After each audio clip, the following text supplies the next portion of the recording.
எதை பற்றி நம்ம பேச போகிறோன்னா பாய்.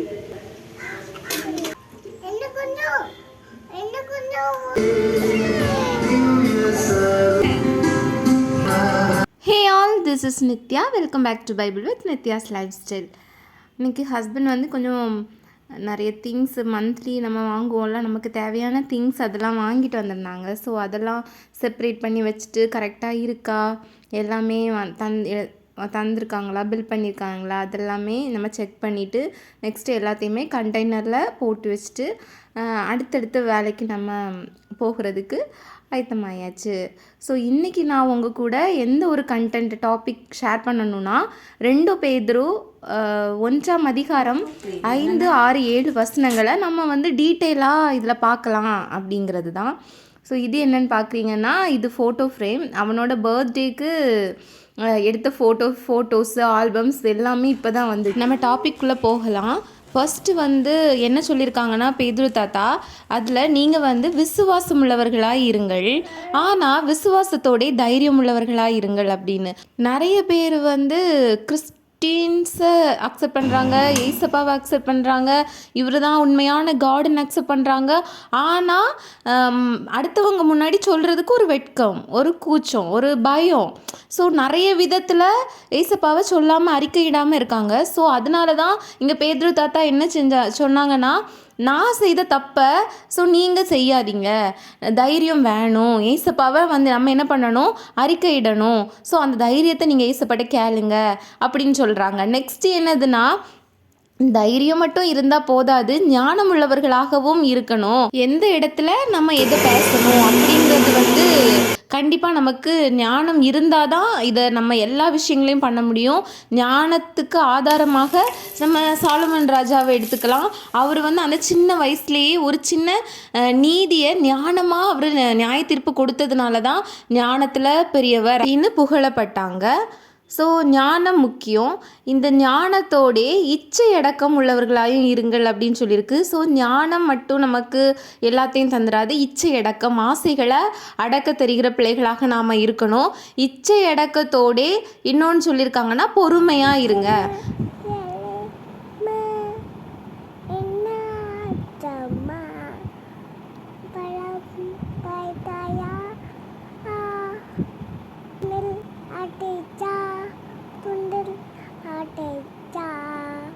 இப்படி இது வந்து ஒரு ரேண்டமாக எடுத்த கிளிப் தான். அது வந்து அவன் பாடும்போது ரொம்ப சூப்பராக இருந்துச்சு. ஸோ அதான் பாட சொன்னேன். இந்த மறுபடியும் பாடினா நல்லா இருந்துச்சு. ஸோ அதான் எடுத்தேன். உங்களுக்கும் பிடிச்சிருந்தா லைக் பண்ணுங்கள். நெக்ஸ்ட்டு வந்து நம்ம அடுத்து என்னென்னா, பொறுமை இருந்தால் தான் தேவ பக்தியே நமக்கு வருமா. ஸோ பொறுமை இல்லைன்னா நம்ம தேவ பக்தியின் வேஷத்தை தான் நம்ம தரித்துட்ருக்கோம் அப்படின்னு பைபிளில் இருக்குது. ஸோ பொறுமையாக இருந்தால் தான் தேவ பக்தியானவர்களாக நாம் இருக்க முடியும்.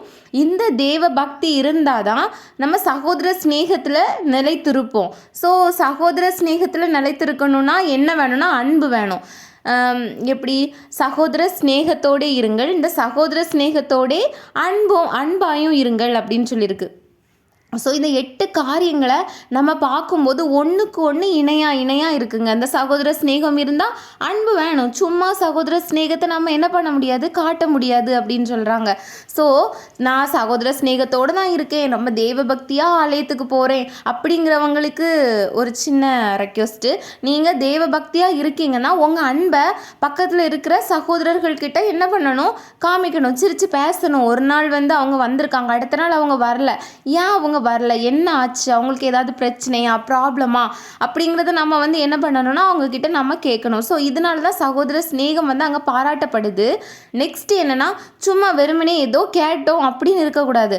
அன்பில் தான், அவங்க மேலே உள்ள அன்பில் தான் நம்ம என்ன பண்ண முடியும், இந்த விஷயங்களெல்லாம் நம்ம அவங்களுக்கு சொல்லி கொடுக்க முடியும். ஸோ அன்பு இல்லாமல் நம்ம வந்து சகோதர ஸ்நேகம் நான் பாராட்டினேன், நான் தேவ பக்தியாக இருக்கேன், நான் பொறுமையாக இருக்கேன் அப்படின்னா எதுவுமே கிடையாதுங்க.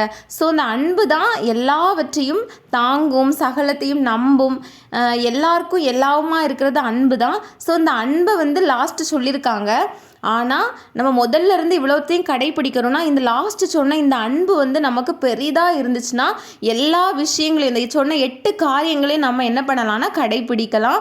ஸோ இந்த நாட்கள் வந்து அன்பு தனிந்த நிலைமையில் நம்ம பார்க்குறோம். ஏன்னா இது கடைசி காலம். பிள்ளைங்களுக்கு மேலே கூட நம்மளால் என்னது சில நேரங்களில் அன்பாக இருக்க முடியாது. ஏன்னா அந்த நாட்களில் காமிச்ச அன்பு இந்த நாட்களில் தனிந்து போச்சு. ஸோ எல்லோரும் அன்பாக இருப்போம். நெக்ஸ்ட்டு இந்த காரியங்களை நம்ம கடைப்பிடிப்போம். அதாவது 2 பேதுரு 1:5-6-7 சொன்ன இந்த அத்தனை காரியங்கள், இந்த 8 காரியங்களையும் நாம் நம்ம வாழ்க்கையில் கடைப்பிடிக்கிறவர்களாக வாழ்ந்தால் இன்னும் அநேக நன்மைகளும் மேன்மைகளும் நமக்கு வந்து சேரும். ஸோ நீங்களும் இந்த காரியங்களெல்லாம் நம்ம வாழ்க்கையில் கடைப்பிடித்து வாழணும் அப்படின்னு இயேசுவின் நாமத்தினால நானும் உங்களுக்காக வேண்டிக் கொள்கிறேன். ஸோ வீடியோஸ் பாருங்கள். வீடியோஸ் பிடிச்சிருந்தா லைக் பண்ணுங்கள், சப்ஸ்கிரைப் பண்ணுங்கள். இன்னும் நிறைய விஷயங்கள் வந்து நம்ம பைபிளில் இருந்து அடிக்கடி நம்ம நிறைய விஷயங்கள் ஷேர் பண்ணலாம். ஸோ இது எந்த இடம்னா பீச்சில் தான். பீச்னால் அவனுக்கு ஒரு கொஞ்சம் ஜாலியாக இருக்குமே அப்படின்னு பீச்சுக்கு கூட்டிகிட்டு போனது தான். நெக்ஸ்ட்டு கொஞ்சம் ஃப்ரீயாக இருந்துச்சு. ஸோ இந்த மாதிரி உள்ள கார்டனிங் தான் நடந்துகிட்ருக்கு. ஆனால் எந்த வேலை நடந்தாலும் சார் வந்து பக்கத்தில் இருந்து கண்டிப்பாக ஒரு தொந்தரவு பண்ணிகிட்டே இருப்பாங்க. ஆனால் அதுவும் வந்து என்னென்னா இந்த நாட்களில் இந்த என்ஜாய்மெண்ட்ஸை நம்ம வந்து பிறகு தேட முடியாது. ஸோ அதையுமே நான் என்ஜாய் பண்ணி ஜாலியாக தான் ஒவ்வொரு நாட்களுமே கடந்துகிட்டே இருக்குது. ஸோ எங்களுக்காகவும் நீங்கள் ப்ரேயர் பண்ணிக்கொள்ளுங்கள். இன்னும் ஆண்டவருடைய ஊழியம் வந்து வளரணும். இன்னும் அநேக இடங்களில் இயேசுப்பாவுடைய நாமம் வந்து என்ன பண்ணணும்னா ஸ்ப்ரெட் ஆகணும். ஸோ அதுக்காக எல்லோரும் வந்து சும்மா நம்ம பேசினா போதாது, ஜெபிக்கணும், ஆண்டவருக்காக வாழணும். அந்த வாழ்க்கையை நம்ம வந்து இயேசுப்பா இன்னும் நமக்காக அந்த ஞானங்களை பொறுமைகளை நம்ம வாழ்க்கையில் தரணும் அப்படின்னு எல்லாருமே ப்ரேயர் பண்ணுங்கள். ஸோ இப்போ நாங்கள் போயிட்டுருக்குது எங்கன்னா சர்ச்சுக்கு தான். வெனஸ்டே ஈவினிங் மாஸ் உண்டு. ஸோ அதுவும் போயிட்டு சீக்கிரமாகவே இன்றைக்கி நாங்கள் போயிட்டோம். ஸோ அவன் என்ன பண்ணான்னா கொஞ்ச நேரமாக அதில் விளையாடிட்டு அந்த மாதிரி டைம் அவனுக்கு கொஞ்சம் அன்றைக்கி ஸ்பெண்ட் ஆச்சு. வெனஸ்டேனாலே இந்த மாதிரி தான். ஒரு 5 o'clock 5:30க்கெலாம் நாங்கள் கிளம்பிடுவோம். 6 o'clock ஆரம்பிக்கும். ஸோ அந்த ½ an hour வந்து கொஞ்ச நேரம் வாக் பண்ணிவிட்டு அவங்க கூட கொஞ்ச நேரம் விளையாடிட்டு அவனுக்கு கொஞ்சம் ஜாலியாக இருக்கும். ஸோ அந்த மாதிரி போயிட்டு வந்தோம். நல்லா இருந்துச்சு. ஸோ நீங்களும் என்ன பண்ணுங்கன்னா வெனஸ்டே ஆராதனை உண்டு, உபவாச ஜெபம் உண்டு, அதே மாதிரி சண்டே இதெல்லாமே வந்து மிஸ் பண்ணிடாதீங்க. ஸோ இன்னொரு வீடியோவில் புது டாப்பிக்கோட புது கண்டென்ட்டோட பார்க்கலாம். ஓகே, பாய்.